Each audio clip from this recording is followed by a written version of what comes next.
Use one of those weights behind you. Once we're live with the public phone. So there we are, we are now live with the public phone. I will start the meeting.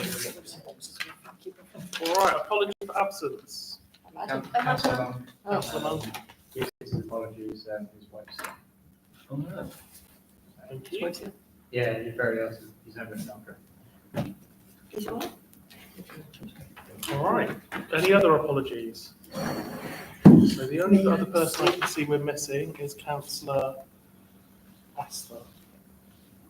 Oh, yeah. Have we heard anything from her? No. Could we make sure she's all right? Yeah. I did email her today with no response, so I'm going to do that. Declarations of interest. Dan.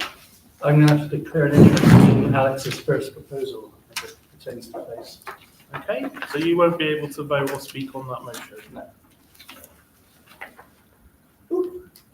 Anyone else have any declarations of interests?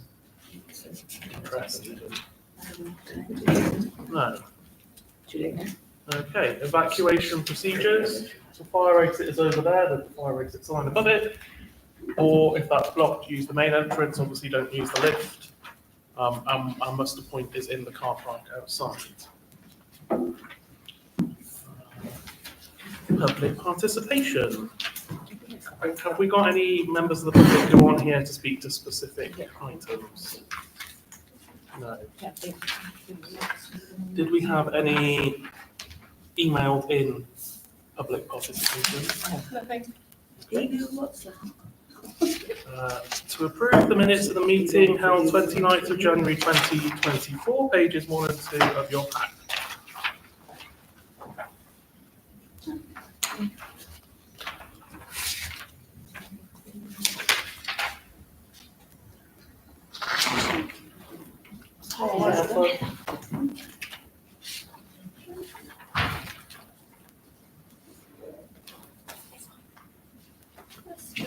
Just on the minutes of the last meeting.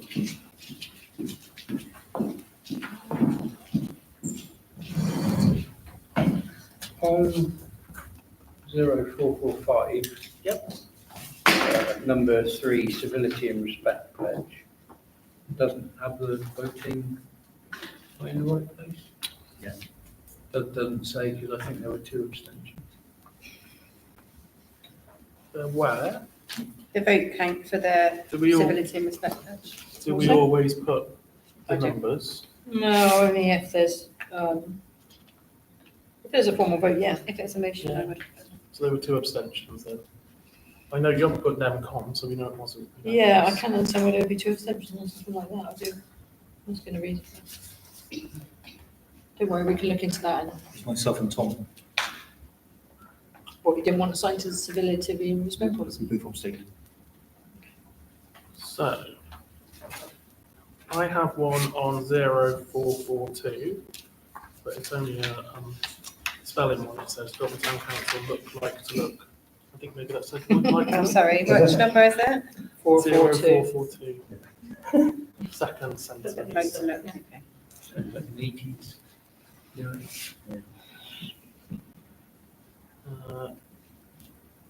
Are we happy? Yeah, that was the people for the local nature plan. All right, any other amendments suggested? No, in which case do we have a proposer that the minutes are accurate as amended? Alan, seconder? Several people, I'll go with Julie. All those in favour of adopting those minutes, please show. Any against? Any abstentions? Thank you very much. Matters of report arising from the minutes not otherwise covered by the agenda. Press my minute. Do that now, thank you. Sorry, Alex.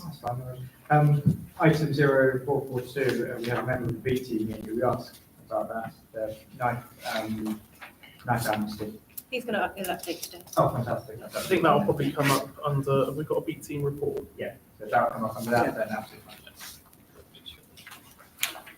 I think one matters arising that occurs to me is the working group that's set up for the local nature plan, where we are coming on to it later, but we're obviously sorry to note Councillor Robinson resigning. and he was taking that forward, wasn't he? So, No, so people contacted me for, we circulate, what do we circulate to see if, I've got my laptop on me to check myself. is it all in hand? It's all in hand, I'm just trying to find a suitable date for Date those that for are on first it. meeting. Did we want mornings, afternoons, evenings, etc.? I think we've all had emails. Yeah, definitely sent around, just Yeah, can't remember yeah. what the feedback was. Okay, great. As long as it's, No, that's, I could set a date and just go for it. I feel like it's obviously a working group, so you're going to do it amongst yourselves, but I feel like it should probably come from the office. For the is this the office. first meeting we'll have office support, and then subsequently it's just a working party? It can just be the working party from the offset. Obviously, if you want officer support, you can do it. Presumably you'd be willing to book rooms or? We've only got that room. Apart from this Tuesday night, we only have the smaller room. Or they could meet in a third location, could they, Yeah. like she said? Yeah. Yeah. All right, anyway, you're all. I think they agreed it was going to be online, we said we tried the first one to be in person, in and then person, online after that. and then we could move online. Just Yeah. once we've established a Yeah. working group. I'm not on it, so I won't teach her to suck eggs any further. Right. 04456 Filton Festival, do you have any updates on what's taking place, or have you heard any? Do you have any updates on what? From There was a Filton Festival, festival. they come back to you and say what they're doing, have they got what's happening, what they're organising, or want anything out of us, and do they want us to take part in it, or? They came to the last meeting. Were you here last week? No, you weren't here. I wasn't here. Yeah, they came and presented. And they've gone on to start, I've seen they started their Facebook campaign. Yeah. Yeah, Good. Yeah, I didn't know. No, it's completely outside of us now. They've just taken over, so Right. we were trying to get in touch with them to kind of how we work out the financial process, how they bill us or at the end or in or whatever. Apart from that, we haven't heard from them, have we? Cheers. Alex, Just to take Brian's point forward, can we just touch base to see when and how they'll be updating us, just so we know how regularly? to I think they expect? said at the meeting, didn't they? No, they said they were happy to engage. I don't think they gave they did, we just haven't got Okay. back in touch yet, but we Okay. can. I didn't know the name. any other matters arising? No? In which case, I'd like to welcome our local beat manager to give the beat team report. Good evening. When I produced a report for Carla last week, I gave the crime stats as 59 reported offences. I can give you an update like today, as of today, that it's 74 reported offences in the Filton area for the month of February. This is a reduction from February last year, where there was 128 reported incidents. There's been a slight increase in inquisitive crime, 5 reported burglaries in around the areas. This is a mix of dwelling and non-dwelling burglaries. We are looking at CCTV into some of these offences. So the one at the Bulldog Pub a couple of weeks ago, where we've got the CCTV, and we're hoping to identify suspects in relation to that. There's been also an increased theft in vehicle offences, mainly targeting e-scooters around the Village Hotel. Again, we're working on the CCTV to identify a suspect who's targeting the location on a regular occurrence. These crime stats we take directly from crimes recorded to us, and they do differ to others recorded on the systems. In relation to incidents in and around the area, antisocial behaviour, it's still low in and around Millennium Green and Elm Park, and I imagine this is due to the time of year. But once we have the right evenings and better weather, we will be in and around patrolling them areas and parks again. The main area of focus is still in and around Abbey Road with shop thefts being targeted. But a couple of weeks ago, there was an individual that was arrested for thefts from there. We have started to see an increase in thefts from mainly Snow and Rock at Shield Retail Park. And again, it's looking into CCTV to identify persons in relation to that. We carried out a drugs warrant at an address we've been building intelligence for in Filton Avenue. 2 people were arrested, a small amount of drugs were recovered. It's acted more as a disruption because it was a private rental, and I know the landlord has evicted their people, so that has removed that area problem from this area. So we've done some work in relation to that. Talk to us events. We did hold one on the 25th of first here. Unfortunately, hardly anyone turned up, despite it being publicised by us and by yourselves. We've tried over the last sort of year or so to do different times, whether it be weekends, being mornings, being evenings, and just trying to find a balance of when people would like us to attend. We are quite busy with other things, and if we feel that we're not getting anything back from the community from the talk to us events, we'll look at other ways and other mediums of reaching out to the communities, whether that be via the schools and that. In relation to schools and community engagements, PCSO has been carrying out works at schools. There's been a lot of push towards cyber awareness, and they're doing further work this week with cyber awareness with the junior schools. Also, they've been helping out with a mini police event at a Patchway school. They did one at Charborough Road School last year, and there's, I think, talk to try and do one at Shield School next year as well. In relation to knife crime, I know Carl asked me a few questions in relation to it. We do have a knife amnesty bin, which is based at Patchway. There are all of the police stations. I've sent the link of where all the locations are, and if need be, I could perhaps speak to Field Voice and get it publicised in there of where the locations are. There is questions asked in relation to bleak kit, and I've been basically told that bleak kits cost about £200 to install. There is a working group meeting on Thursday, which I'm going to be going to, and it's a sort of open forum, so if there's anyone else wants to come along to it, send me an email and I'll send them the invite for Thursday. They are going to have people from SGS College and also from the Crips Causeway security team there, but basically gives the full details and it's liaising with the charity that implementing and installing the bleak kits. It's going to give all the information of cost, where they're going to be put and how we install them and that, and how they're maintained. Thank you. I'm going to take Alex first because you've already raised the point about the. That was fine, it's answered through the. Oh, was it? Yeah, they've got the bins located around, so. In which case is that? Two parts. One on the bins. Are some of them in, I'd say, neutral, for want of a better word, locations? Obviously, there's a slight deterrent if you're going to a police station to hand in a weapon. Are there ones that are located in non-kind of? There isn't any locally that are in a neutral area. They're kept outside the police stations. They are outside the police station, and it's not something that people are actively monitoring. What happens with them is that we clear the knife bins frequently. Actually, it has to be cleared because it was full to the point where someone could actually reach in and take them up from the top, which is worrying. But they are checked, and what we do is that if there's any knives that are of note or interest, or any knives that we think may have been used in crime, i.e. they've got any blood splats or any marks on them, then they are preserved and sent away for CSI. In that way. Okay. And the other one was about kind of stab kits, maybe more to the council as a group. Is it worth us investing or exploring having one here? I don't believe we're in a high risk area, but there is always the worst case situation. Is it prudent with it being a hot topic at the moment that the council would look to either having one within the facility, much like we have the defibrillator, just kind of a suggestion out there for the council's thoughts. I mean, I think we've been into it previously, somewhere. Yeah, I looked into it before and, I mean, like Gareth says, the best places would be alongside DFib, so even 4 of them.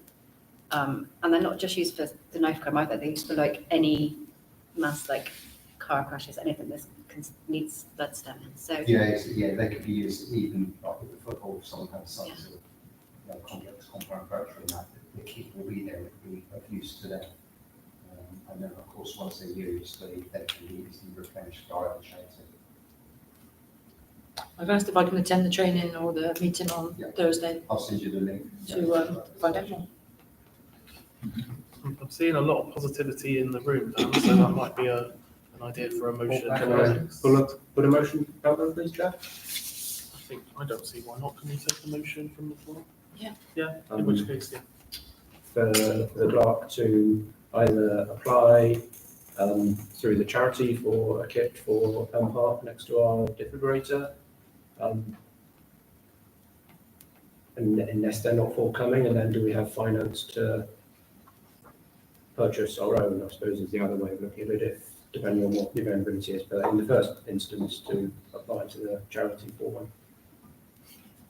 Can I suggest an amendment to that, if you're willing, that we apply through the charity for one for Elm Park and then investigate costs for up to another 3 where our defibrillators are situated? Are you happy to accept that amendment? That's it, yeah. Do we have a seconder for that motion? John, thank you. All those in favour of the motion, please show. Against? Abstentions? I'd like to raise somewhere along the line that we also have some training for them. I think they come with training, Yeah, don't they? key Sometimes. trainers and I think this will be covered in the In the meeting, yeah. working group on Thursday. It's the first time that we're going to meet.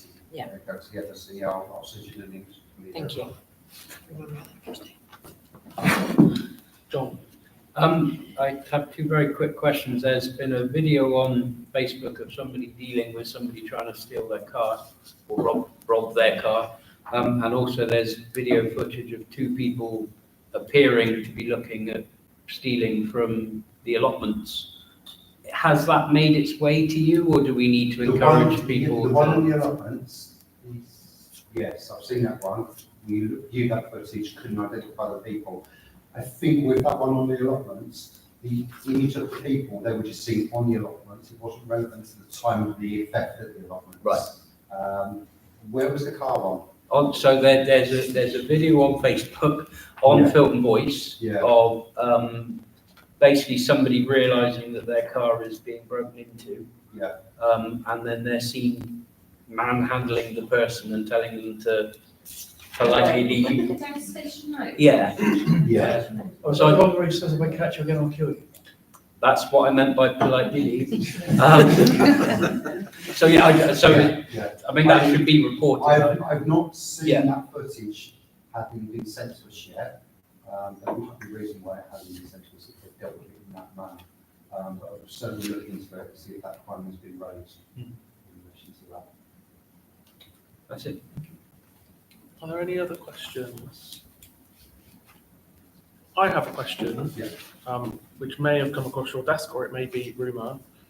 I was told recently by an Uber driver that there's been a recent problem on their network, and we do have some Uber drivers living in Filton and obviously a lot of people who might use Ubers, but there's been a problem with Uber drivers being attacked recently. Is that something that you're aware of or the local police are aware of? Not locally to here that we're aware of. Could well be more towards the city centre, certainly late at night, Friday and Saturdays, but certainly would happen at any reported here locally. I couldn't say that. All right, thank you. You can stay for the rest of the meeting if you like. I think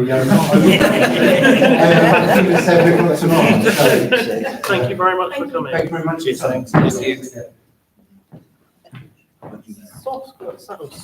Sam's Gloss councillor report. Thank you. Councillor Monk has apologised, so Councillor Doyle, do you have a report? I've got them, yeah, they're tabled and normally for noting unless anyone wants to raise I was going anything. to say, if there are any questions on, or if there's Yeah. a question you want Don't to need ask. to go for it like that. Does anyone have any questions for? Can I have a minute to see if I have any?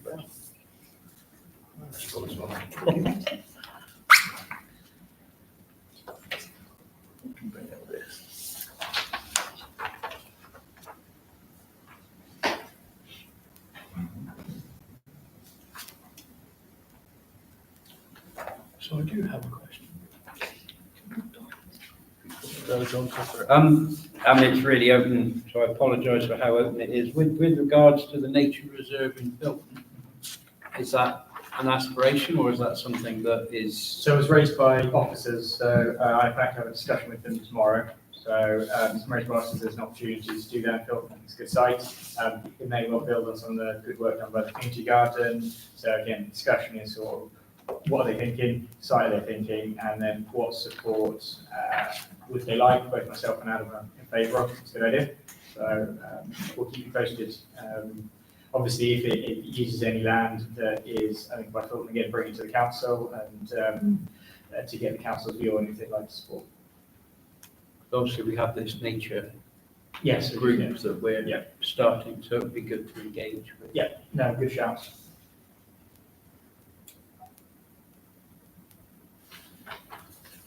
I have a question for clarity. Yeah, good.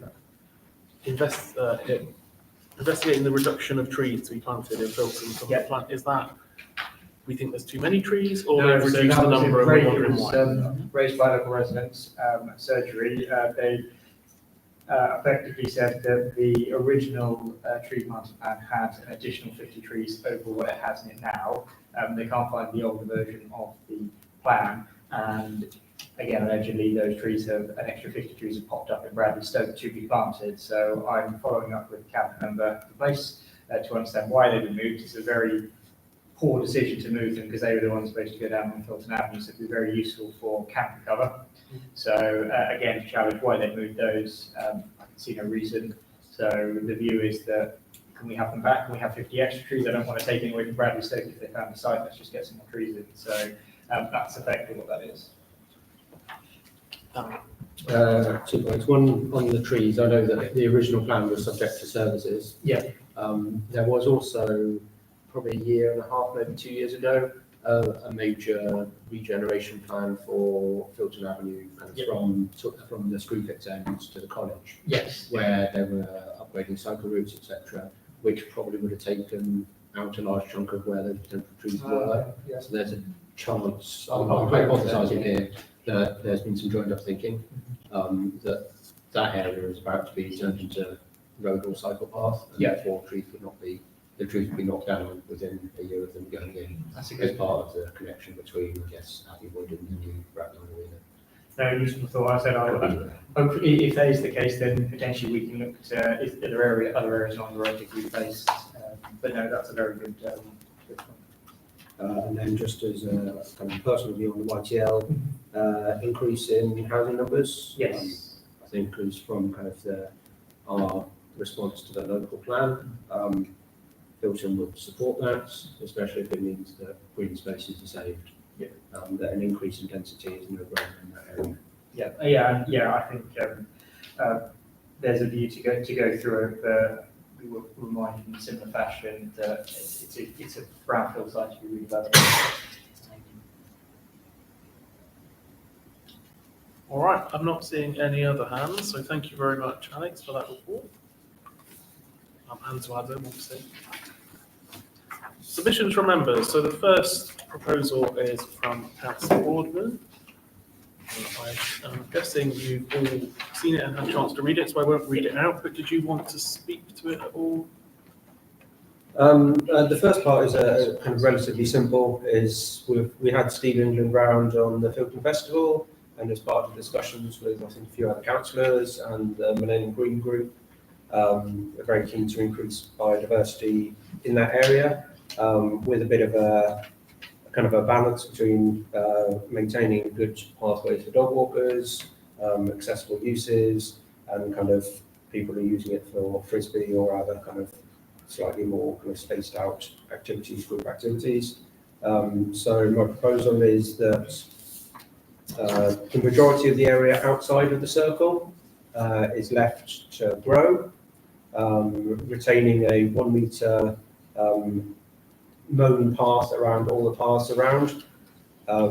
There may be a more accurate number than 1 metre I don't know off the top of my head as to what should be mown around paths to maintain kind of accessibility, but that's the primary reason is that the edge of the path is maintained so that it doesn't become overgrown and kind of disturb and upset walkers. And then also some meandering pathways around that area, kind of at the groundkeeper's discretion to, again, maintain access for people and dog walkers to enjoy those areas of nature without having to wade through knee-deep grass and that sort of thing to maintain a balance on that one.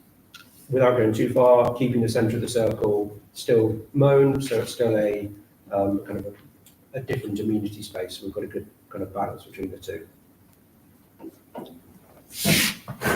Okay, Julie. I just ask, it says in the minutes, sorry, in the agenda, see attached sketch, but there isn't one, is that just I did send. Sorry, that's my doing, I expect. Okay. We can circulate that. Yeah, thank you. I This would be interesting, I mean, I think it's a great idea, but I can probably pull it up and quickly spin it around on here if that helps. Alex? I think it's a great idea. What was I going to suggest? It might be useful for the ground team to speak to South Gloucester's biodiversity team because they brought together some guidelines for no mow May for their own team following, say, last year's aggressive cutback. We have done this previously. I'm sure it was last year or this was before COVID. I think a lot of. So they brought it last year, following last May, they've actually brought together a new set of guidelines Yeah. for things like distances around paths, that kind of thing, areas to leave fallow. And that. So again, I'm not saying we follow it religiously. I'm happy to defer to the motion, just if there's anything in there we can take that. So what happened before was we followed the no mow May in certain areas, and then we had complaints about untidiness, if you like. And I think that's what the meeting Yeah. around the past kind of People not being able to find their dog poo. just kind of wooden paths around. Yeah. In the other bits, just so people can access them and just making sure that there's no paths. We also had lots of families wanting to take pictures of themselves led in the wildflowers. I don't want to do Like that. dogs in the wildflowers. might be better to unmove those. Especially this area, Motion definitely is second. Yeah. very good for the keeping. Just to motion need a second. No, it's got some. It's got some huge and a half. We have to finish the event. Yeah, apologies, I really want Get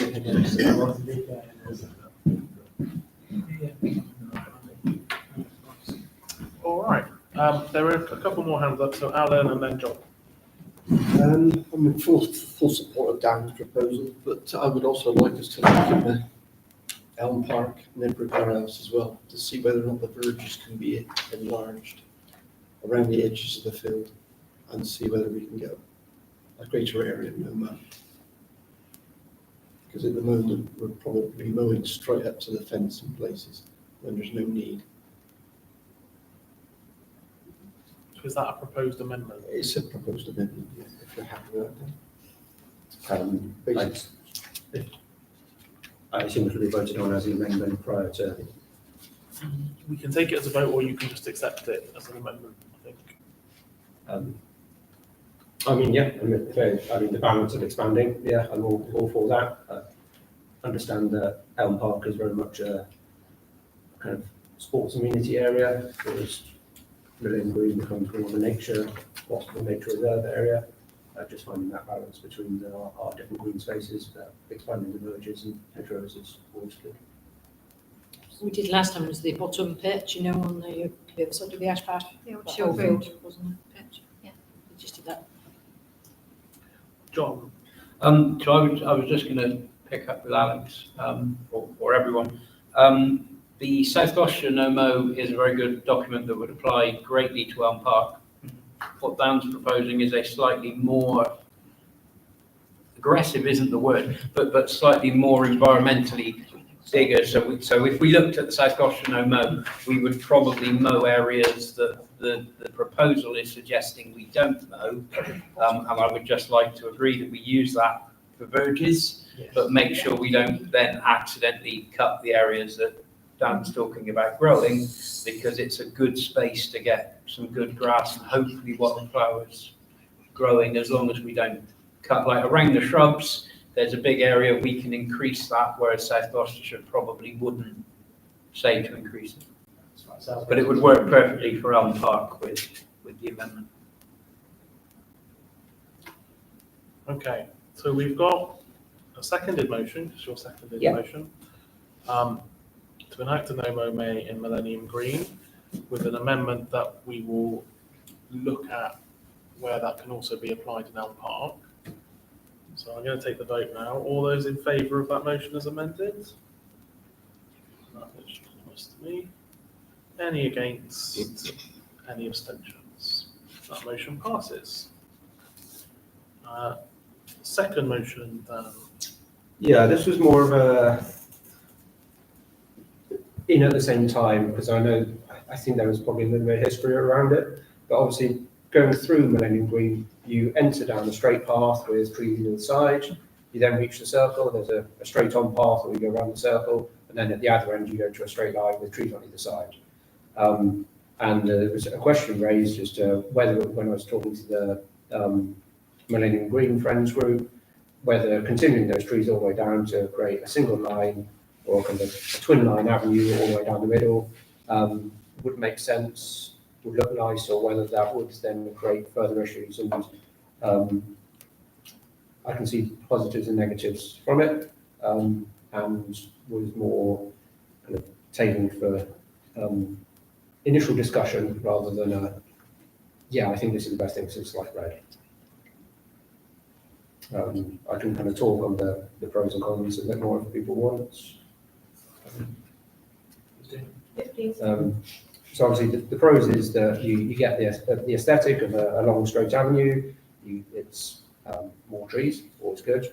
The disadvantages are you then create a kind of a split halfway across the park where you may affect sight lines depending on how the trees grow. And once they're mature, obviously they're going to be 2-3 meters up for the canopy, but you will have that area of during growth where it might disturb sight lines. I'm not convinced that's a big issue, but I'm aware that that is something that could be raised as a negative against it. So. I mean, that's my initial concern. Well, as soon as you mentioned it, we've had the Friends group have come before and mentioned a fear, at least, of attacks on women in Millennium Green and that it's too dark. Would this not create almost a tunnel of trees which would remove the sight line from the other areas of the park and make it darker? I'm not saying it would, but that's the first thing that popped into my head. Yeah, that's a similar thought where there was. Yeah, I'm not totally wedded on this being a right. So. I mean, this motion is only to get pricing, isn't it, and bring those prices back. So. Well, yes, yeah. Any more questions for Dan on this? Do we have a seconder? Brian? All right. All those in favour of that motion, please show. That looks like it's unanimous, but any against? Any abstentions? Okay, on to the next page. We have a series of motions proposed by Alex. And there is supporting documentation on pages 4 and 5 for the first motion. So do you wish to talk to that supporting documentation, or are you happy, Alex? No, that's fine. I was going to just suggest that we, the only thing I didn't include on there was a number, which is my core form. So the motion is to uplift, looking at the gap that's stated by face, it's 3,559. We effectively uplift our funding to cover that round number, which I would say is 22,500, just a round number. And then the follow-on from that is noting very useful information we've got for following years, is that we start the process for future years to put out an actual contract to tender with a level of stability and a budget set by agreed by the council based on what KPIs and what outputs we want. So the effective usage has a lot more stability than a year-on-year grant, and the council itself can have a lot more information and a lot more input through a proper sort of contract process.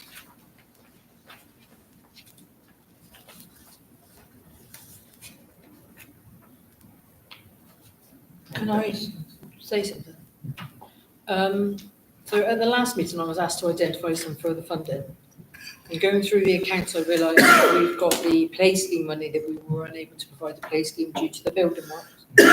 So I think that's around £4,000. And I was going to suggest that before the end of this financial year, that could be borrowed across from the grants budget into face. That tops it up for this year. Yeah, that we had that discussion. So. And is that, do you want to vote on that? Or do you want me to do Well, that? we can take that as part of the motion. Yeah, so part of the motion, we will buy that money across to Okay. ensure As long as that we're the council budget knows is that. It's sat there for a couple of years, so we may as well use it because it just goes back in the pot.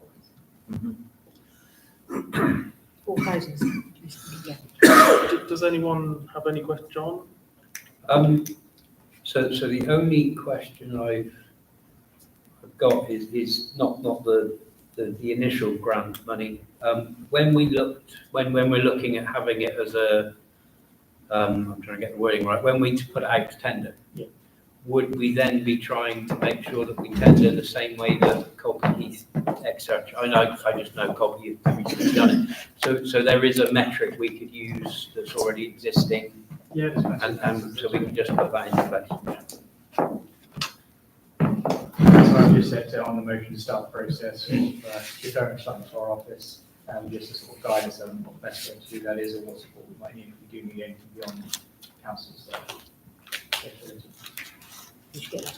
I've got Alan and then Dan. Okay, basically I'm in support of what Alex is asking for, but previously, Alex, you've talked about us setting up basically budget silos. Where does that leave this, or where would that leave that particular So position? effectively in future, yeah, following that kind of process, you would ensure you would set aside your youth services, say, pots. You would put in there either the amount you wanted the contract to be. Obviously, if you had a contract, you'd need to make sure it sufficed for that. If you wanted to potentially investigate additional services on top, you could provide the budget with a slight additional. So it would form part of that. So to pick a number, say it was just £20,000, you'd make sure the youth services pot had that £20,000 in it every year. So where would you feel about us having a dedicated one-off meeting to discuss that in general? Yeah, no, that's Rather than trying to leave it for a general council meeting, we have a dedicated council meeting. Well, effectively, that could be brought up in motion 3.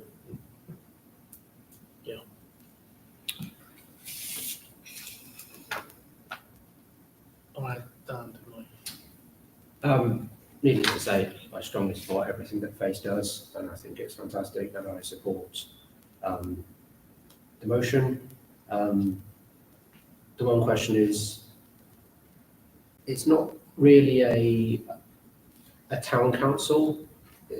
I'm not sure it falls entirely within our remit. Why is South Gloss not giving you support and funding? I think is probably my biggest question, is not that I want to withhold us, but why are you not getting more extra funding from that side of things? I don't know that Alex or Debbie, you can kind of explain.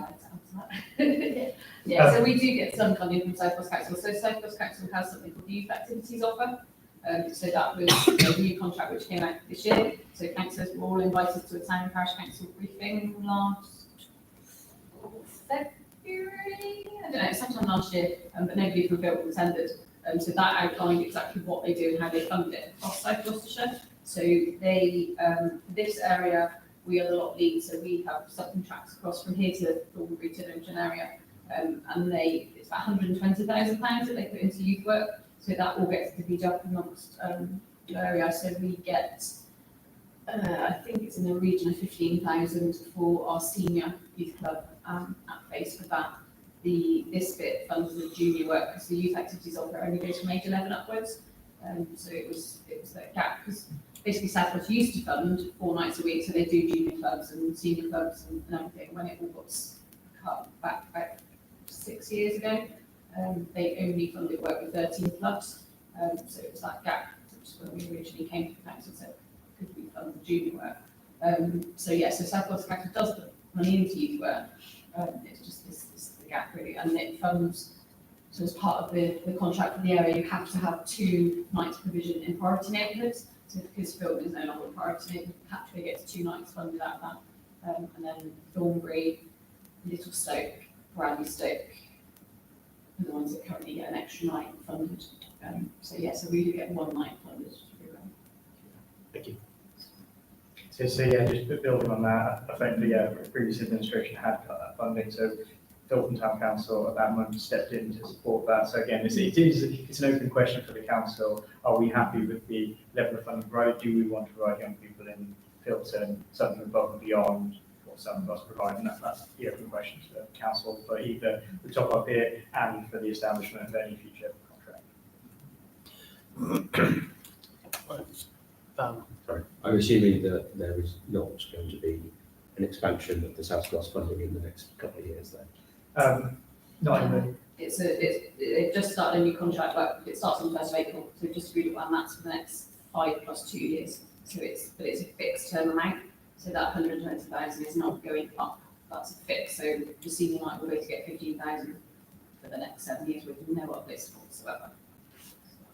and yeah, again, just as an unfortunate side effect of the, not just South Gloss, across a lot of councils, the single cut receiving their funding, so there was a £40 million hole in South Gloss's budget after government cuts.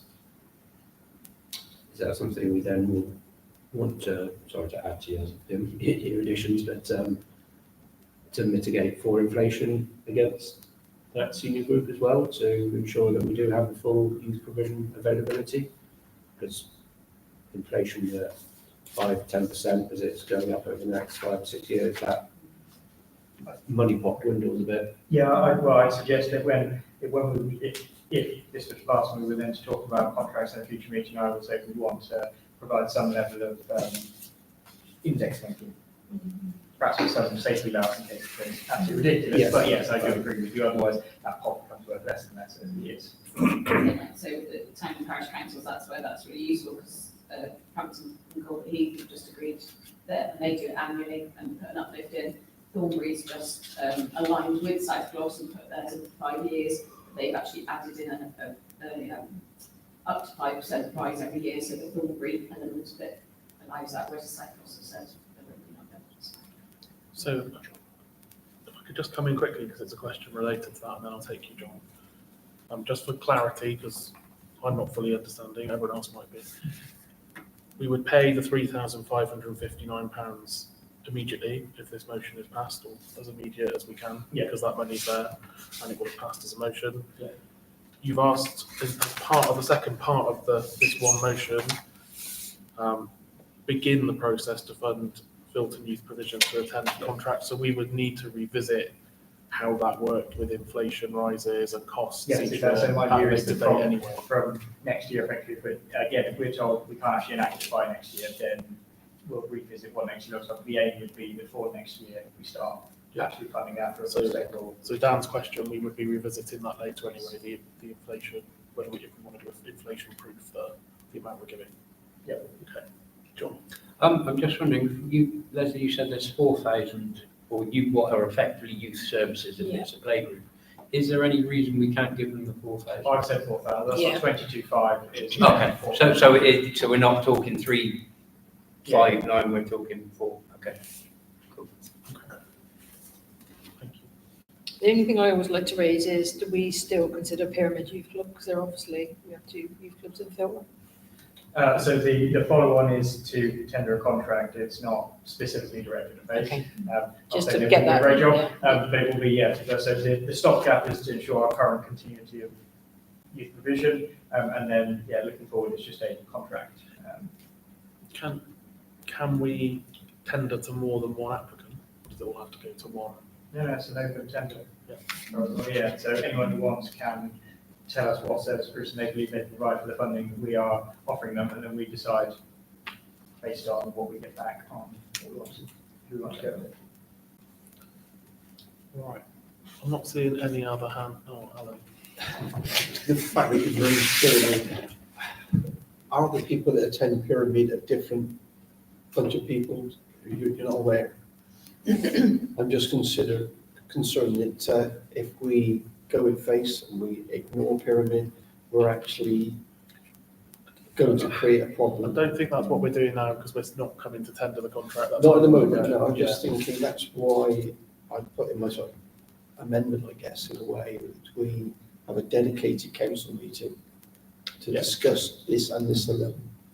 Not this particular one application, but the setting of the budget and how we divide it up into silos and how we go to contracting and all the rest of it. Because we've had a discussion here this evening, but not to the level of depth that we need to go to. Let's come back to that under Alex's third motion, because that covers everything. I'd imagine this tendering process for youth services would take up an hour or so of a future council meeting. And Alex has clarified that we can fund or provide a contract to more than one provider, so we wouldn't forget about Pyramid. Dan? Can I second Alex's? You can, yes. So that has now been seconded, so I'll move to the vote. All those in favour of the motion, please show. And that's unanimous. Any against? Oh? Oh, actually, yeah. Oh, yeah, Dan's Dan's abstaining. declared interest. If you give me a chance, I would have abstained. And just to say, on the side note of that, Pyramid are always welcome to apply John through the grants process anyway. So And I have just, quiet, he hasn't replied yet, really, but I did email him last week to see how things are going and that. I haven't heard. We usually see occasionally that for a long time. So I don't know how they do it. We do share a member of staff, and our staff does help down there, I think, on a Monday. I think. I'm trying to find out. So they're still up and running. As far as I know, last I heard they were, I haven't read them recently. Your second motion, Alex. Yep. Did you want to speak to that, or? Just very briefly, so this is come out of two things. One is myself and Anne's discussion with the planning officers and very good work done by the planning group at Southwest at Filton here. So our planning team has done a very good job. So yeah, the aim is let's actually get a dedicated committee so there's people put time aside to bring this together and a potential provision to support for a consultant to help us really drive this forward. So that's just the main view, that we know there's items and issues we want to try and address, and neighbourhood plan can help us do that and provide more pressure to bear on South Gloss. So yeah, let's move this forward. Leslie. Can I just ask where you get the 5,000 from? Because I would think it'd be more like 20. Okay, that number was relatively, it was an initial number. If the number needs to be different, I'm more than happy that someone comes back and say, okay, we passed the motion, but that number is nowhere near sufficient for a consultant. I would probably say that's one of the first things the committee would do, is investigate what support it needs, and then if that number needs to change, that number needs to change. So that's not. So that would have been my first question as well. Yeah. I thought 5,000 seemed a very conservative amount for a consultant. That's fine. Again, I apologise. I put a little bit of my finger in the air. So I'm more than happy if that committee comes back with we've reviewed it, we need more, or you've given us far too much, wishful thinking, or we need some more, please. I thought I'd missed a note off on my tip. Yeah. We had started the ball rolling, and I know we looked with face on not the neighbourhood plan, but the other wording, community, which gave us a good idea of what was going on around Filton and what kind of aspirations were. Neighbourhood plan being very much more planning dedicated and focused. I'm thinking 20k of people's money is not a small chunk of change. What are we gaining from having the neighbourhood plan over where we are with the Article 4 that's just come in, the SPDs and kind of the existing South Coast planning guidance? What does that extra 20k really gain us in what we want to do in Filton, or what we're able to kind of achieve in the council? So it gives you more of a framework on sort of the planning areas and different focuses on different areas of Filton. It also gives you a higher percentage of the community infrastructure levy that comes in. If you've adopted a neighbourhood plan, you get a higher percentage. I can't remember what else was raised, can you? Off the top of it? One of the other key Came things presented to council, didn't I forget? Was it Yeah. One of the other key things is again, it is something that is submitted to South Gloss, and it is a document we can then rely on if pushing them to do something, if trying to apply pressure. And we said, if we put our neighbourhood plan together, evidence is showing X, Y, Z, local people are showing, this is why we've brought it in. Your policies are not allowing us to enact that. And it's a bit more than just planning. It is. It's a bit more. So I've got John and then Julie.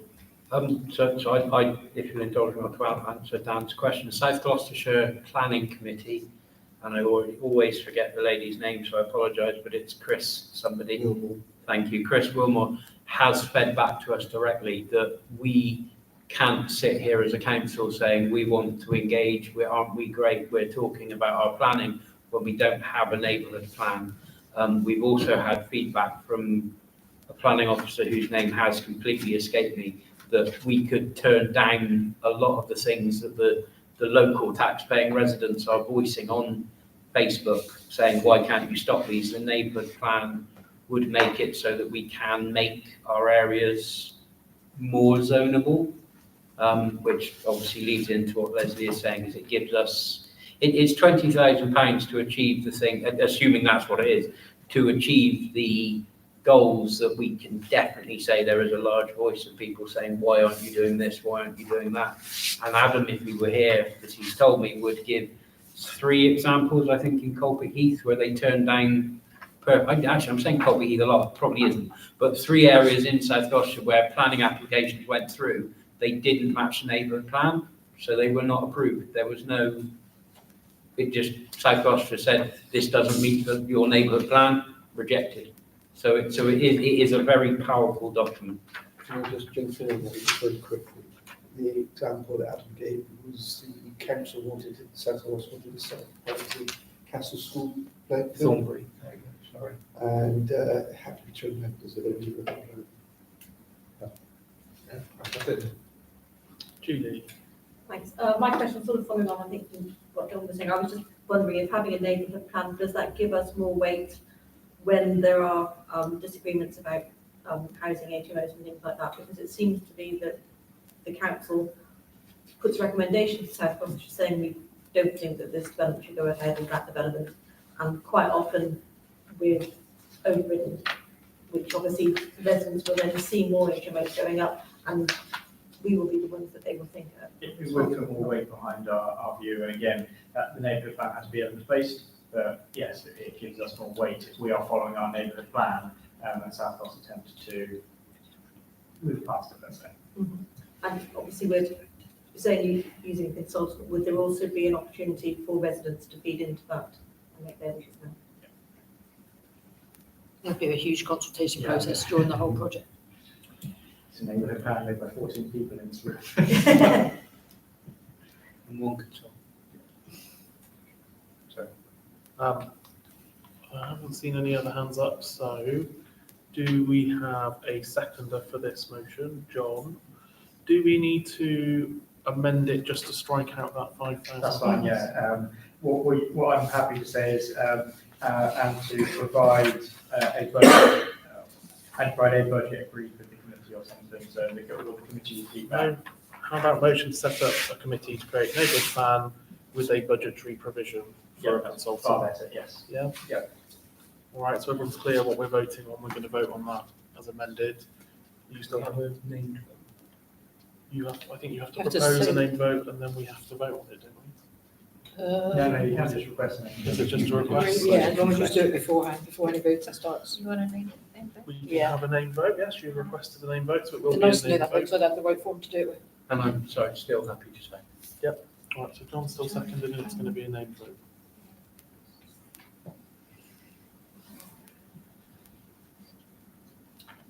Should we start with you?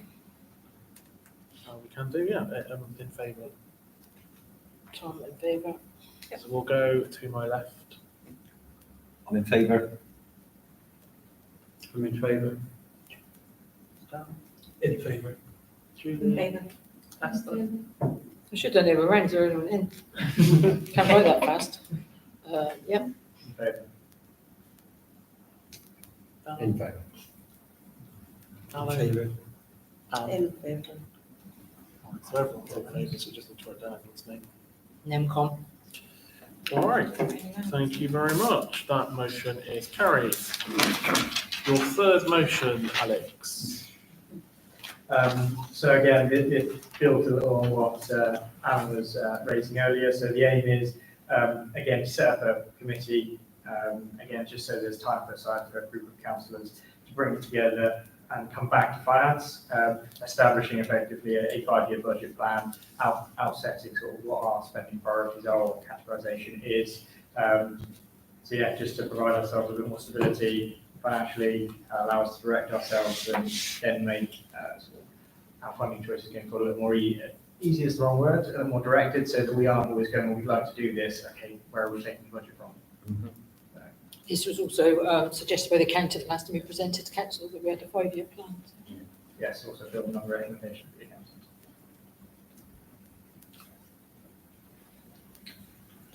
Julie? I just wonder, is there a reason why it's a 5-year plan rather than a 4-year plan? Just think about when the next council elections might be. I can see that it would be good that the plan wouldn't run out prior to the next elections, but having it going much further than that. So if I remember correctly from what the accountant told us, the reason it's 5 years and carries on 1 year after the election is because once the new council elected, they don't have much time before budget setting to set a new budget. So I totally agree it was with that, suggested but that would be more than 5 years, wouldn't it? Because we're already well into this We're year. already into the first year. We are, yeah. At the moment, we're well into Yeah. the 5 years. So yeah, I'm happy to say, 4 years. It's 4 years, but then take you a year into the next council, Oh, wouldn't okay. it? Give them, Apologies, Yeah. I've misunderstood your Except question. that makes sense. Is it not known as a 5-year plan, but it usually works that it ends the year after? Question mark. I feel like last time we did a 3-year plan. For avoidance of doubt. yeah, a year after the next election. So we're amending that to be 4-year budget plan, are we? Yeah. Yeah, okay, great. You can quite easily put an addendum on it, which basically states that. So, Apologies, It Julie. would normally be a 5-year What you plan, saying? but on this occasion, to get it up and running, it's a 4-year plan. You can do it.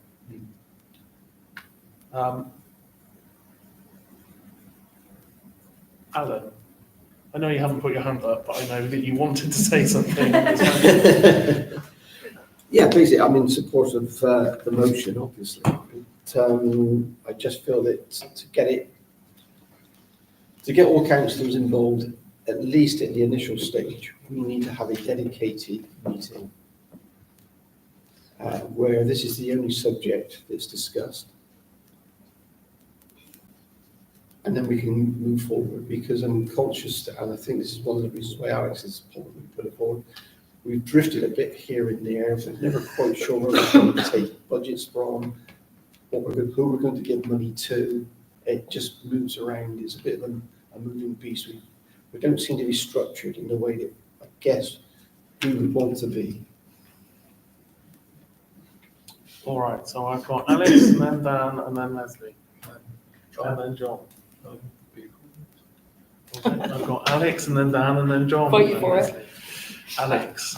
I was just going to suggest that we could simplify and just say once the committee's come up with its proposal, then it effectively goes as a single item on a finance agenda. Effectively, once there's a proposal for the council to debate, then it is a dedicated session for us then to debate that. It wouldn't be the final stage, so it could always be debated, amendments suggested, and then put back to the committee, but effectively we put that proposal forward rather than us all in the room starting from a blank sheet of paper. We actually start debate from a proposed point.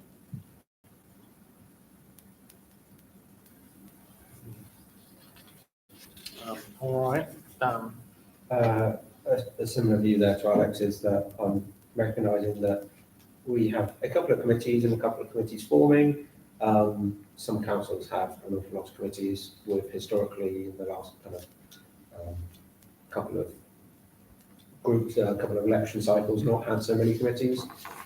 Just aware that we start having lots of full council things, people's availability, and I will be honest that mine would not be able to stretch to being part of all of those things. So I think we just need to be mindful of the workload that we're putting on. We are all volunteers, and that we make sure that there's enough people for all these committees, but we're not overloading people and kind of over pushing things and ending up with a meeting where we don't have quorum numbers and that sort of thing. John. I guess I would like to suggest an amendment, if Alex is willing, whereby we establish a committee to start a 5-year budget plan, but that committee also considers the current budget and what pots we might want to have in what we currently have. We're about to literally the timelines to start with next year's budget. So we've agreed the budget for this year. Yeah. And I'm simply suggesting that committee could also look at the agreed budget and make sure that the pots we've said we were going to create, like the social fund, could also be done in that same committee meeting. Are you suggesting we reopen Current budget, the current budget? the budget. My for understanding was 25. you'd already had an agreement there would be a social fund and spending. So is that not the case? In which case, why have we been bouncing around having meetings about whether there would be a social fund, whether there would be this money? My assumption was that had been taken care of, money was available, we hadn't allocated. There's two funds, there's the community fund and the social fund, which councillor Burke often raises, which is on the agenda, is it somewhere? Yeah. No, yeah, we'll talk about it when we get to that one. But this year's budget is signed off the forthcoming year. So it's more or less set in stone unless there's proper amendments to fire things across. You can't precept on the residents for a specific purpose and then change it after we've got their money. Okay. Okay.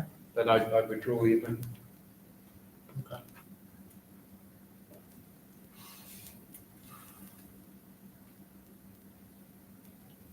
All right, I'm not. I've got an end. Oh, yeah, of course you want.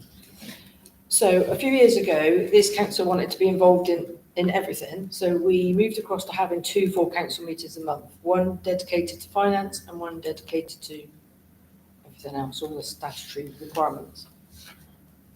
The way this new council, although you're not that new anymore, are kind of moving, I would almost suggest going back to the committee arrangements where there's specific committees to deal with specific things, and they feed back into full council once a month, rather than having 2 full councils.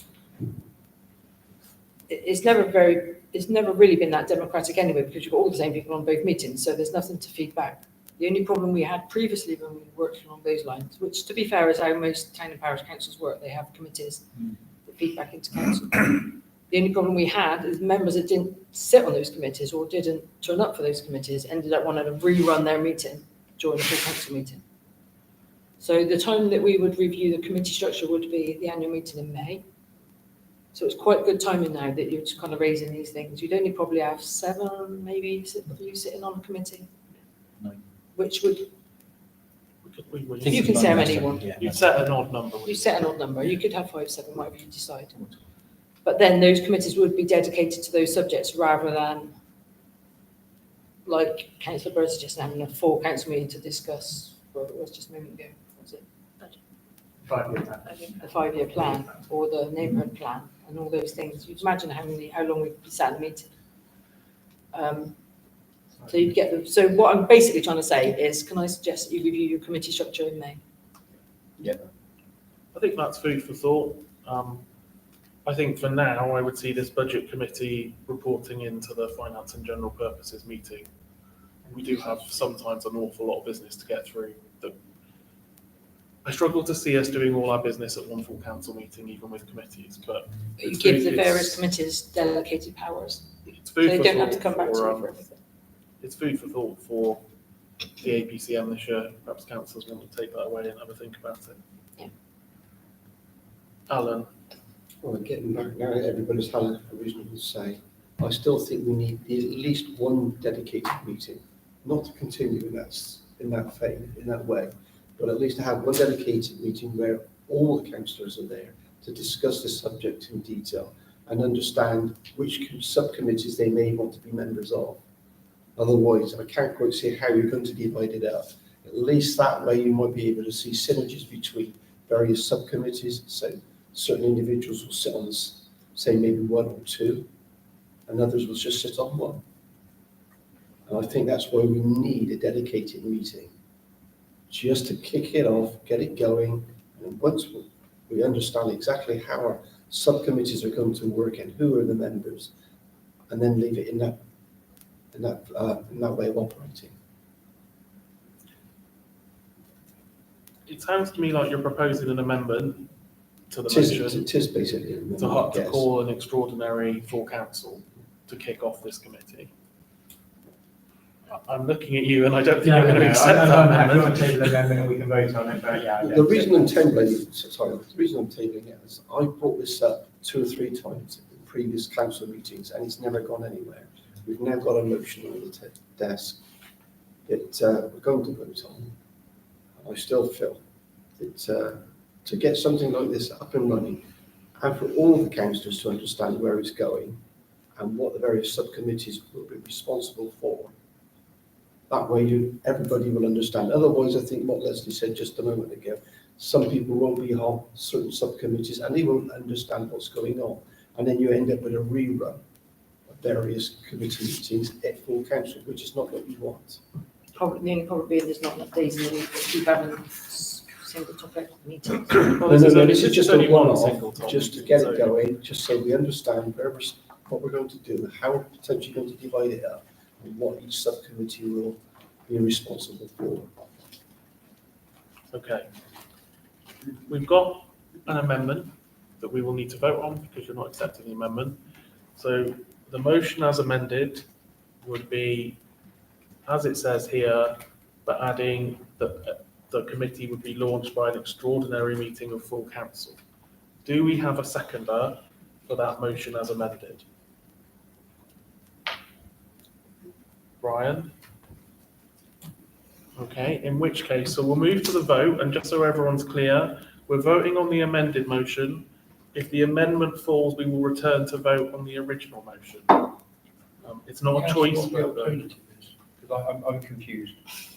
So I understand the amendment. Yep. What's the alternative? Because that's what I'm You just. don't need to, just basically the committee is just formed and the committee deals with it. You don't need a full council extraordinary meeting to kick it all off. People volunteer for the committee set up, it meets, it feeds back to full council. The proposal, that proposal is debated by the finance committee, which is full council effective. Sorry, just give me a minute. So we're saying it would either be at next finance meeting, or we'll have an extraordinary. No, so you either have an extraordinary meeting set up to launch the whole thing, so debate and launch it, or you set up the committee will go off and do its job, and at some point the committee will feed back to the full council, and it will debate the issue and propose, accept, blah, blah, blah, the usual process. Okay. Yeah, don't run out of questions. Everyone understands what we're voting on? All right. All those in favour of the motion as amended, please show. 1, 2, 3, 4, 5, 6, 7. All right, that's 7 against, 3, and abstentions, none. So that passes as amended. That motion is carried as amended, and we will look to call an extraordinary full council meeting. All right. Alex's fourth motion. Are you happy for me to speak on this, Alex? I was just going to say that, I withdraw this motion and pass to the chair and clerk to speak.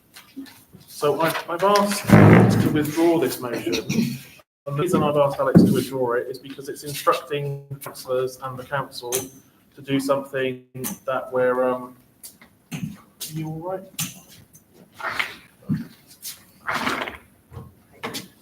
Sorry, just checking he wasn't in need of any medical assistance or anything.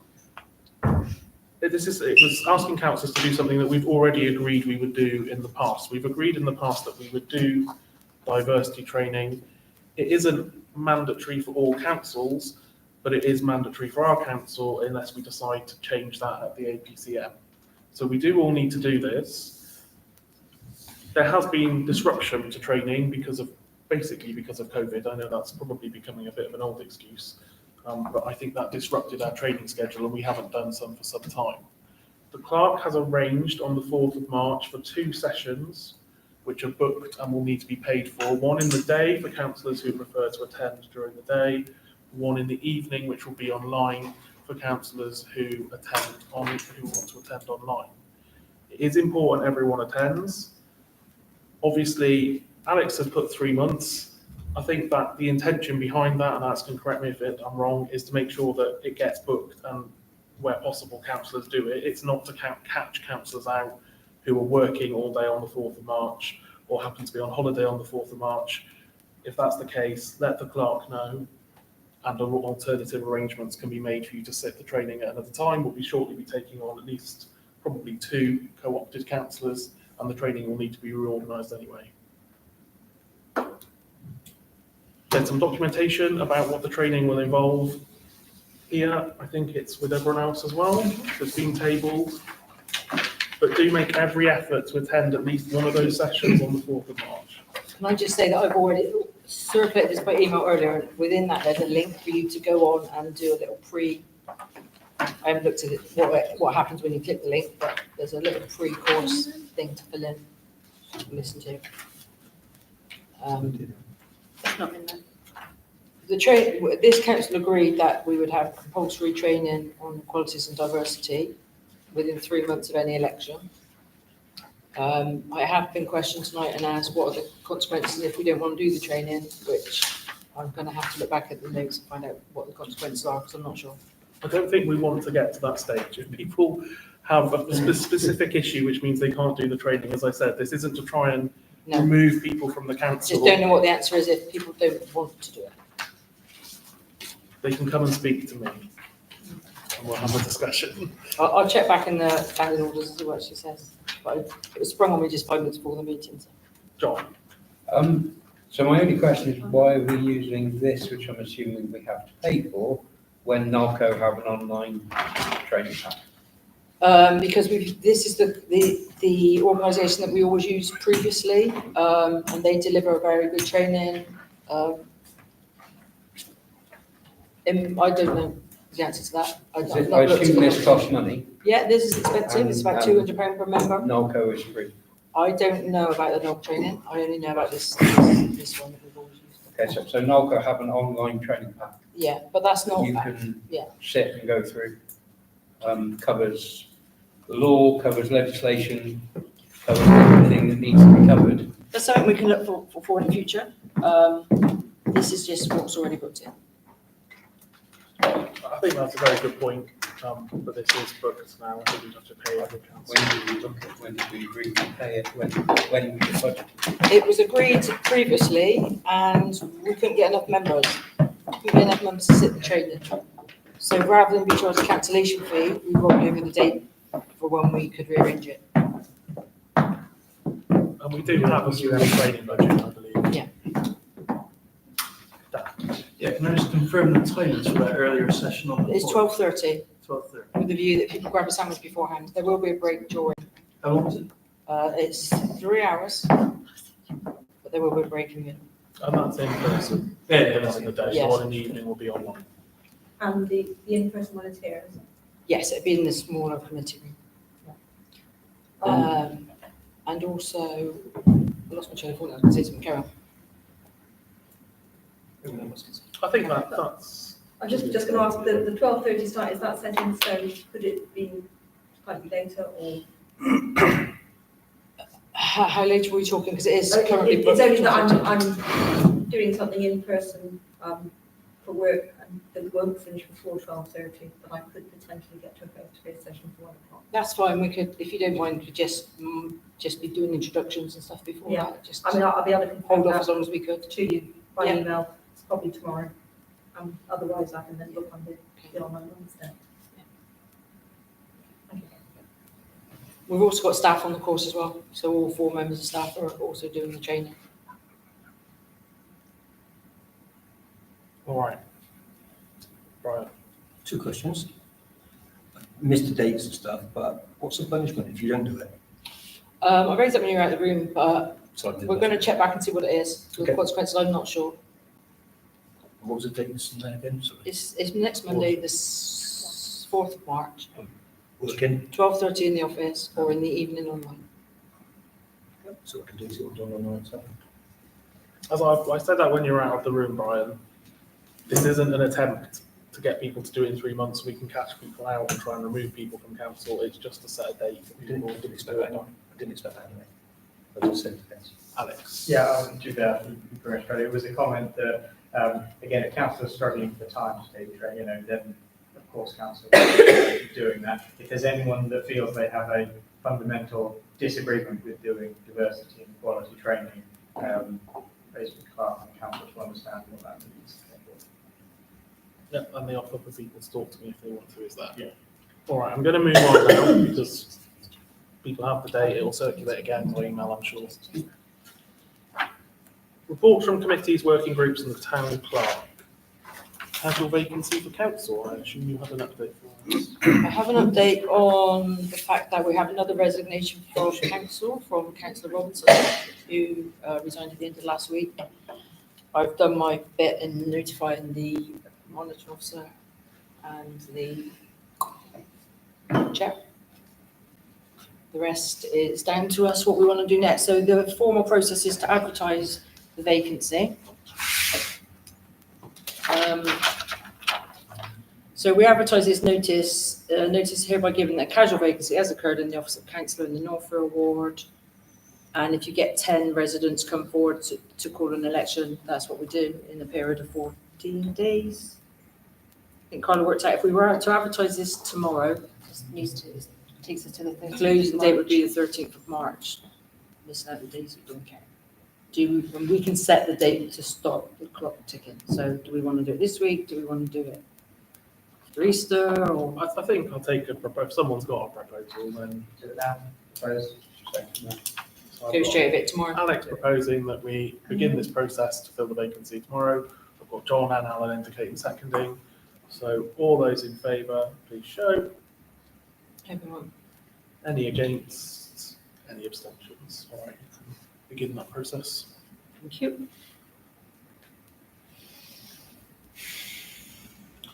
Leisure Centre construction update. Sorry, could I just, where are we with the other vacancies? We're applying for candidates, So are the we? other vacancy, we will get residents presenting at the March. 26th of March. 26th I think of it says in the March. notice board. We've currently got 3 applicants, so. Alex. got a couple more weeks. It is on vacancy, just a note I want to raise for all councillors is, obviously normally councillors do have an obligation to attend a certain number of meetings, otherwise they can move from council. It is general practice at South Gloss, and I would support it at Filton, that if that reason is because of a medical concern, that is usually waived in council. South Gloss has taken votes to extend councillors' absences. Because if someone is ill and they need additional support, it's through no fault of their own that they're not able to attend. So it's just, if any councillors do ever have an issue where that's why they can't attend, just let the council be aware of it and we can always take a move that way. Yeah, because the way the rule works the other way, if you don't do that, you're automatically struck off after a period of time, 6 months. Rules best to talk. Okay. I assume we're coming to you as well for the Leisure Centre construction update, if there is anything. I haven't got anything, have I? I don't think so, no. The Muga's almost finished. I mean, this building is what it is now. We've got some discussions going on around the contract payments, etc. That information is not ready to be circulated yet, but the consultants will present at the next meeting if we want them to at finance. He's actually in Portugal on holiday, but we're happy to log on and do it. Torn back. So I'm a little bit like, do we want them to do it at finance? I suppose he's going to have to, isn't he? Feels a bit harsh, but He's volunteered and he's happy. he has offered. Doesn't charge us double for being in Portugal. And would you do that in the small room again? It'd have to be in the small room before the meeting again, like we did last time. That will be before the next finance meeting. Yeah. You're happy with that as chair? Yeah, I'm happy. I made up that, but I'm happy. I didn't know because I didn't want to finish your work. So just for everyone to know, before the next finance meeting, we'll be starting at 6:30. 6:30. No, we can start at 7, but not open to the public till 7:30. Okay. That's better for members that can't get here early. Yeah, good. Can we make it 7:45 for the public, just because I know we overrun, there were a lot of questions last time. Depends if we have to be out of here by 9. So I'm doing. We already had an extra on the agenda. We'll be Or forced wrapping can- up on one or the other. Yeah. Yeah. So would that be the 12th of March? I believe it is the 12th of Yes. March. Yes, it is. Draft Finance Committee minutes on pages 6 and 7. These are just for noting because they will be agreed at finance, but if you have spotted anything you think is inaccurate, please do raise it with the clerk or the office before that finance meeting. 6, Local Nature Action Working Group. Well, sorry, just on the minutes, having dialed in externally, the sound and everything in Cambridge was very good, so. Oh, thank well you to the done. Great, officers. thank you. That A little was bit tweaking, successful. but thank you. Local Nature Action Working Group, I think we've discussed this under an earlier item, so I was going to come to tonight with a date and I haven't, so. I think it's a working party, it can be arranged by email. Planning Committee held 20th of February, pages 8 and 9. The noting, unless the Chair of Planning would like to raise anything with the Council. Basically, I'm not sure they're actually listed on here, but we've now noted that South Gloucester finally begin to show their teeth. We've had a couple of refusals in the last week or so, which we're pleased to see. We've debated amongst ourselves as to whether or not we try and get some comment put into Filton Voice as to say Filton Town Council and the residents are quite pleased to see that South Gloucestershire are finally understanding our concerns and taking appropriate action in refusing certain planning applications. Just to say that we understand what we've done. I'm sure Leslie could help you draft a press release or a letter to that effect. I'll email it to you. We've just missed a publication, I think, so it'd be. Yeah, just come No, out. I mean, Filton Voice came out, I think we got one last Thursday. Yeah, so it'd be Yeah, next so month. we won't see another one there for It'll be, I a few think, weeks. it'll be in the next one anyway. Yeah. Yeah, I think he'd pick up on it, not hesitant, actually. I think it's good to sing about our achievements though, that we've achieved what the public have asked us to do. Yeah, well, we've had some debate as to how we already, but just want to make sure that, Is it worth mentioning Friday or? oh, yeah. So Friday, we're actively engaging with planning process from South Gloucestershire. I will be going to speak on behalf of the committee for a whole 3 minutes at a site visit. It's very exciting, 3 minutes.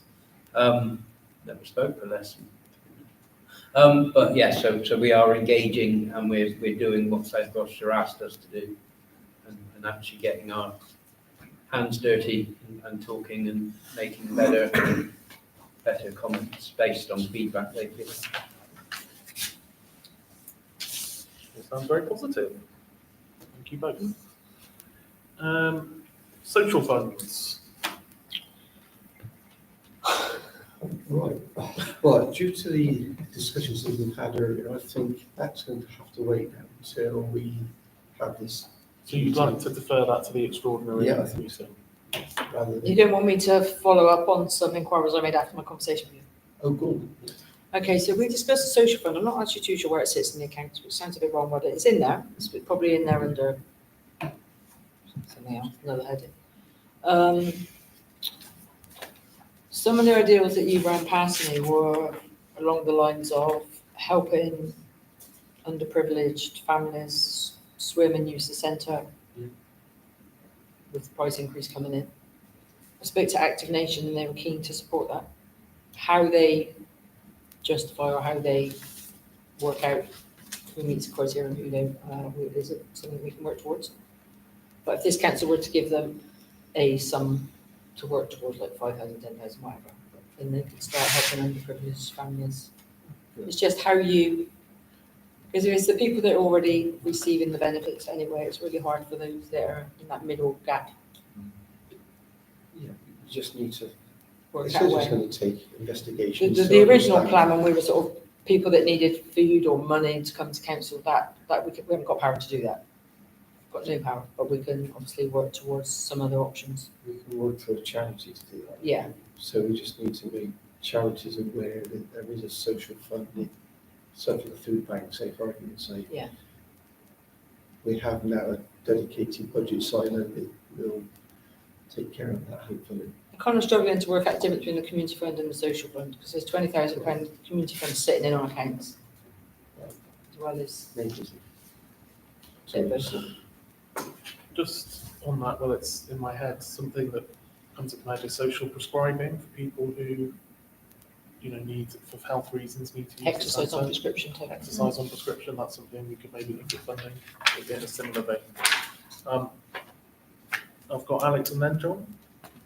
I was just going to say, I think it's useful to let local charities know, but also if the clerk could just let councillors know what those two budgets are, then councillors can also put motions against that budget. So you could say, I've identified X, Y, Z, it will cost 1, 2, 3, just council support. So that's that, and we could therefore then sort of execute that budget in support of social support. There's definitely £20,000 sitting in this year's money in the community fund. Yeah, and the social fund itself.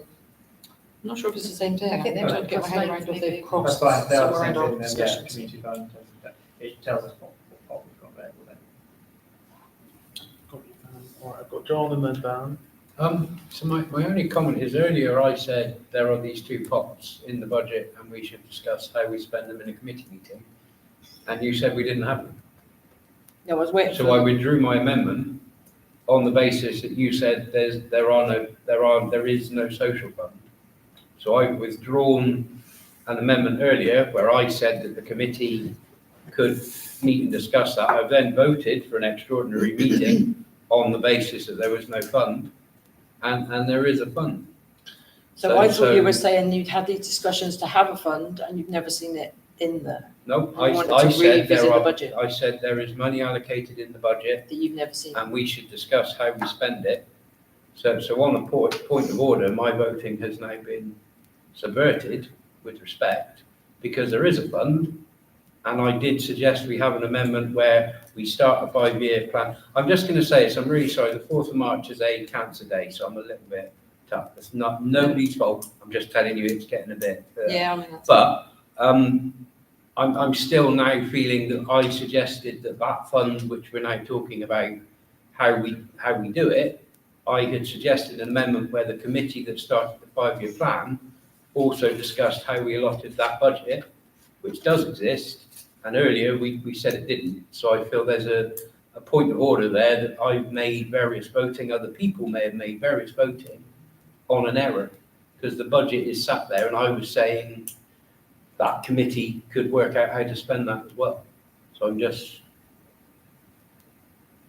waffling, but maybe Alex has a clearer comment. I wonder if, I'm not trying to exacerbate this issue, we are having the extraordinary meeting, so I wonder if the substance of your amendment will happen anyway, and that if there is a social fund, and I'm still not clear whether there is and whether it's called social fund, we'll be discussing that at that meeting. So the substance of your amendment has passed anyway. Does that make sense? It does, it was a different amendment, but yeah, I mean. I understand your point of order. Yeah, I get where you're I coming wouldn't from. have necessarily voted for an extraordinary meeting if my amendment, which said let that committee also discuss that pot of money, whether it exists, because it keeps disappearing. That was the crux of my amendment, was to do a 5-year plan with the committee, but for this year, while we do the 5-year plan, allow that committee to say this is how we will spend this social fund. So we're now having an extraordinary meeting, which will cost people's time, as Dan pointed out. When had the amendment carried, that committee, which is a budget committee, would have worked out how to spend that budget. And it's based on an error of, is there a pot in the budget or not? And I believe there is, from what Leslie There is a said. pot, but you were saying that the pot was disappeared or something. No, I was saying we're just that talking across my purposes. amendment was, Yeah. there is a pot of money in the budget now for this year. That budget could have been discussed by that committee, saving an extraordinary meeting, which we've now voted on and is happening. And that's what I'm saying, is there is a budget, it is in the budget. So I sat here with a withdrawn amendment thinking, I'm sure there was money allotted by the budget, and now it's returned, but we've already agreed to have the extraordinary meeting and all the rigmarole that goes along with that. I think we're just talking on cross purposes with the community fund and the social fund and which is which, and so it does need a proper discussion on which is what. Okay. I had Dan and then Alex. Yeah, it's more questions about the community fund, social fund, but also the grants funds and those ones, because we do have, again, which I think probably ties in with Alex's kind of grand scheme there, we seem to have lots of small pots of money that are kind of for similar things, but not quite the same thing. And there seems to be a lot of cross purposes going on where kind of incorporating them into one group, because I mean, just looking through kind of the budget headings and budget reports and things, we've got kind of pages and pages of data on there of lots of line items that actually it's not the easiest to figure out, have we spent it, what are we spending it on, to kind of, I know having resolution and lots of information is very useful, but also having that bigger picture understanding of what's there in groups gives that kind of easier clarity for maybe those that either don't or don't want to kind of really engage with the individual numbers all the way down through kind of 10, 15 pages every month of money in, I money out. probably or think what's that there. over the last couple of years, you've had quite a turnover in councillors. So whereas before we had some long-standing councillors kind of previously had the training on them, it's another thing that we probably should organise some budget training on the expenditure reports, etc. I think all of this is going to be covered by the committee and this extraordinary meeting launching the committee. But we will look at what all these budget pots are doing. But I take the point to be made, Alex. I was just going to speak to John's point that the council can empower a committee to do something, and once the committee information can pass an activity, relevant activity to said committee. So John, what I suggest is during the extraordinary meeting, we can always empower that committee in follow-on committee meetings to pick up that item. So a little bit of a roundabout way, I know, but we can always discuss that. All right, thank you, Alex. Are you content, Alan, as this was your? Yeah. It's okay. I can understand the confusion between social fund and community fund. Because I'm not quite sure the social fund has ever actually existed. I've got to be honest, It's a I was community struggling fund. to think of a line item called social fund in the budget. And I'm still struggling to, but I haven't got the budget in front of me. No, there's not. There isn't. There's not one. It's just whether it's under one of the other headings. I'm picking We up need to on, speak to Derek. sorry, picking up on Dan's point, I think it's quite valid. Some of the line items that we see and we're not quite sure, well, which part of the budget do they come from, where do they fit in? Yeah. And in fairness, our accounts used to be massive in the sense of the leisure centre activity and everything else, which now it'll just be one figure for the management fee coming in or out. And we don't have all those lines, so they do need resetting. We have asked them to be reset. Can we ask the accountant if there's a social fund? I'm not trying, I'm just, Yes. clearly nobody in this meeting, not, Yes. with no disregard to anyone, Yes. I don't think anyone in this meeting has been able to say there is a social fund. Do you think there's a difference We between the feel- social fund and the?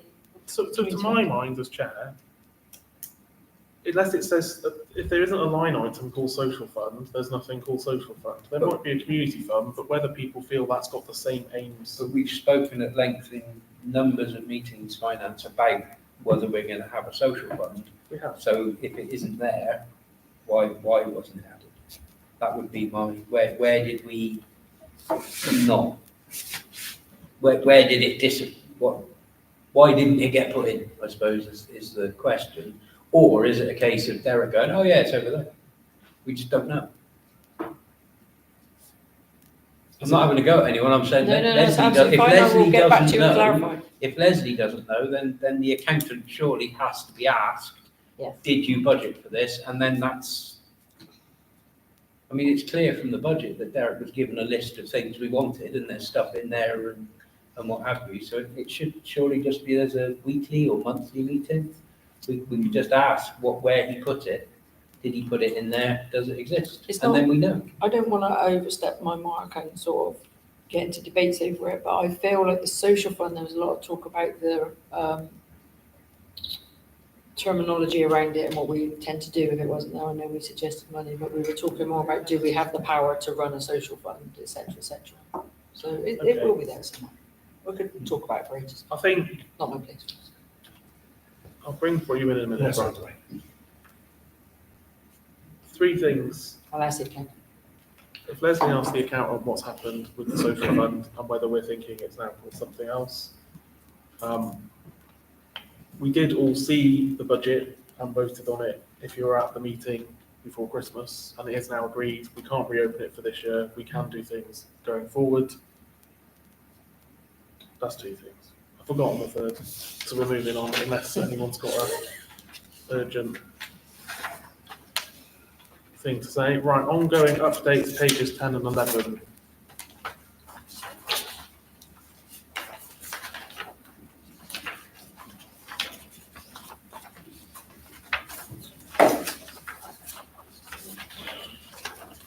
So I have a question.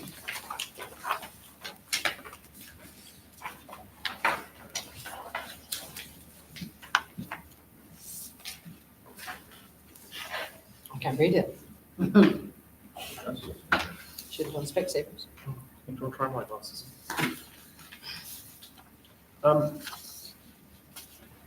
Prior, I don't think I can see it on here, but before Christmas we voted on a motion and voted some money from this year's community fund to engage or offer out to tender for someone to do some nature walks in Millennium Green and Elm Park. That was passed as a motion, and I feel like it's just been a bit lost. It was my motion.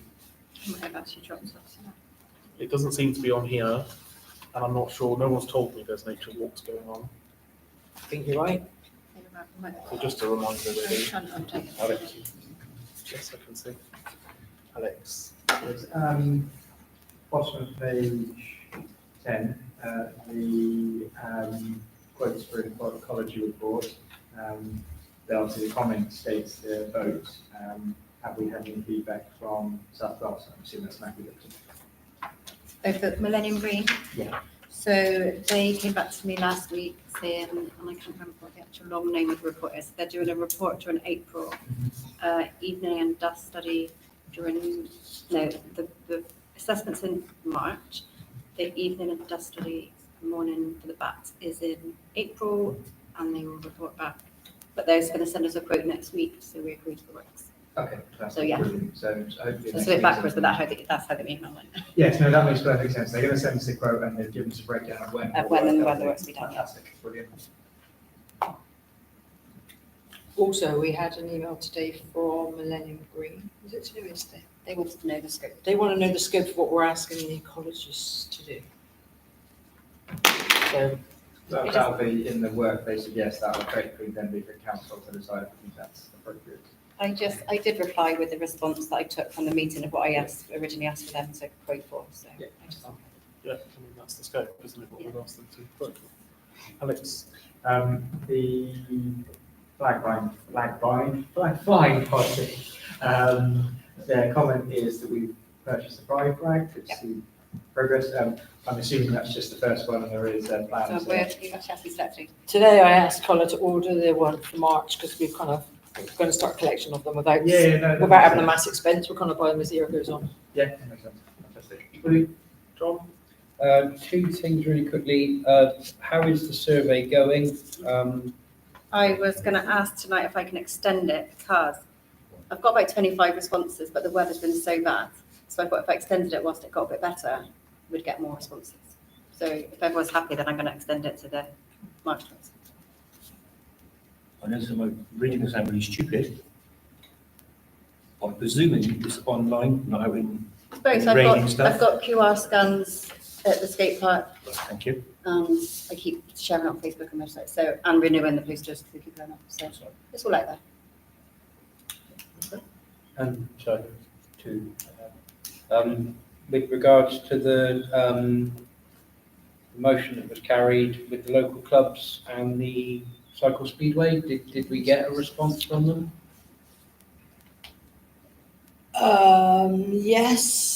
Yes, is the answer. There's a man, I don't know if it's the same club, but there's a man who keeps chasing me to meet with me about, Persons. it's the cycle speedway people. Rob Absalom? I don't feel well, I've got my laptop on me, but anyway, someone keep contacting me and I just asked them to hang fire because we were just trying to sort a million things at once.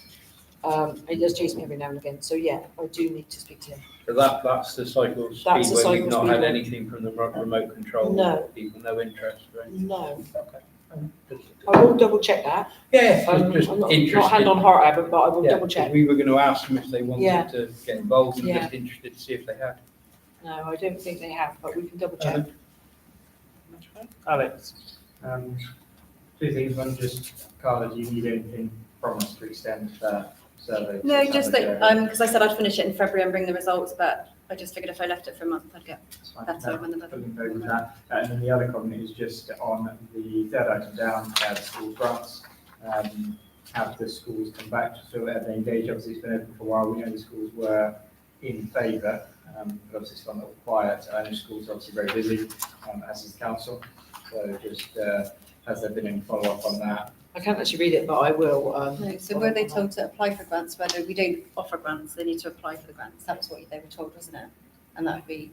Well, we made the. The offer for the walk into school ones. Yes, yes. Yeah. Oh, the different We one. basically offered the Yeah. three schools. If you get any feedback, I'm pretty sure there's no feedback, but let me double check before I. If there hasn't been, let us know as well. To be fair, the schools are very good at responding when we offer them things, even when it's coronation, weren't they? We were Yeah, trying to get them to So, be involved. They've got their own busy times. they do. I'd be interested to be kept posted though, as we're actually offering them money. Yeah, it is. It's a Yeah, few. We've done it a few times. Alright. So, consultation spreadsheet page 12 for noting.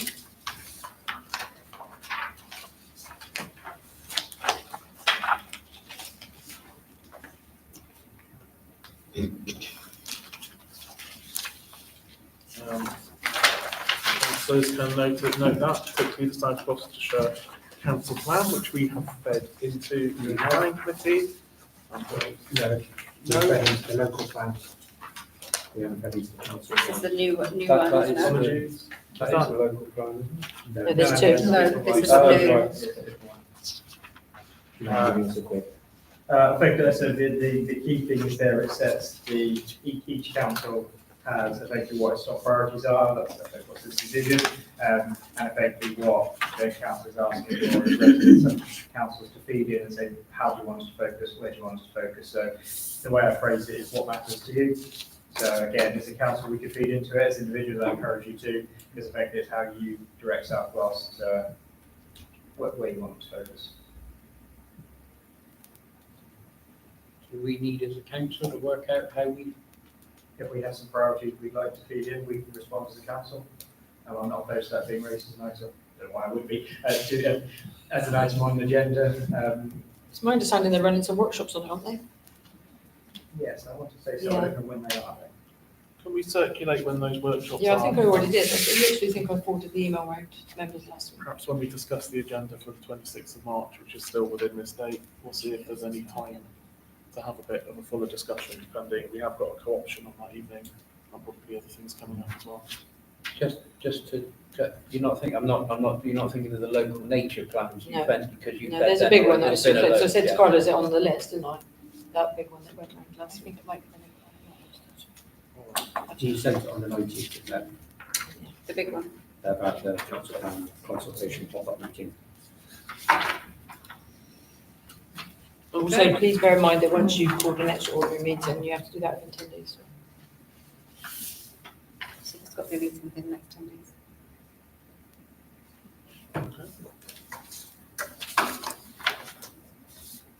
Well, it could be called within the next 10 days. Held within the next 10 days. That's fine. I'll give you a ring and discuss.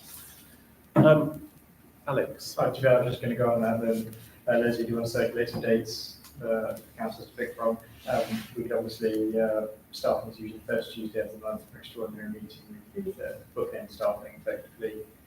And, It will need to be held in this room, which means it's going to have to be a Tuesday. Can we circulate like a doodle poll and see with dates? Do a set it. Okay. Because you'll never get, then you take favouritism on there, well, they can make it and they can, and you get all. The clerk will summon the councillors, you're instructed to, Do you know what I mean? The minute you start saying, well, you can't get it, you When can. do you want to do that on the 5th? specify Tuesday, On the staff then? I mean, Staff in after staff, they might be. That means you've got right this week. Tuesday the 5th. Don't we choose? Yeah. Yeah, they'd have to go tomorrow, Thursday. Okay. I'm going to bring the meeting to a close. Thank you all very much for attending.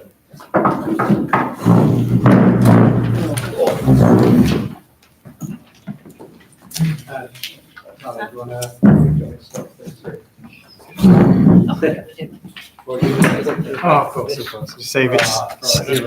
Exactly, saving my swear words. Thank you. I think it's